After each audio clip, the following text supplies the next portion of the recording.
We've been here at the G20 Summit in Delhi, bringing you all the latest over the past 2 days. Now that it's wrapping up, we want to work out what's actually happened. So to help, I brought in correspondent Jessica Taneja, who's going to try and break it down for us. Jessica, give us a very brief summary of what we've seen over the past few days. Well, India has been able to achieve the impossible and get a joint declaration much before the summit ended. I think it's been a big win for Indian diplomacy. Some even are calling it, a labor of effective diplomacy is what India has been able to achieve, especially when the focus is on Global South. Now, we've seen world leaders gathering here in Delhi, and so many people might think, how does this really affect us? How does this solve the issues that they're facing? Can you tell us more?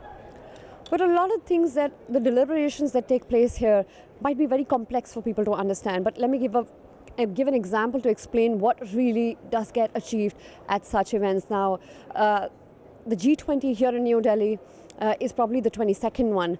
But remember in 2008 and 9, where there was financial crisis, the G20 economies got together and pumped in more than $4 trillion into the economy to energize it back again. So that was one of the examples on how forums like these become so important, especially when there are financial crises. And not to forget, in 1999, when the G20 was initially launched, it was meant for containing financial crisis, and perhaps that's what it's led to now.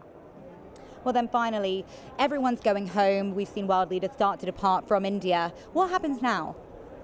Well, the discussions that have taken place, more than 600 meetings we're told, and from here on there'll be more deliberations. We're also hearing news about another virtual G20 summit which the Prime Minister is going to initiate. So whatever has been discussed by the leaders of the G20 nations, they're going to continue deliberations on that and keep collaborating on various issues that they have talked about. It's about energy, food security. These have been the main issues. Also, climate action, the Global Biofuel Alliance. There's just so much that has happened and possibly would continue further, where we are going to see a lot of progress as we've seen in the past. Jessica, thank you so much. I've been Sally Patterson in Delhi reporting for DD India.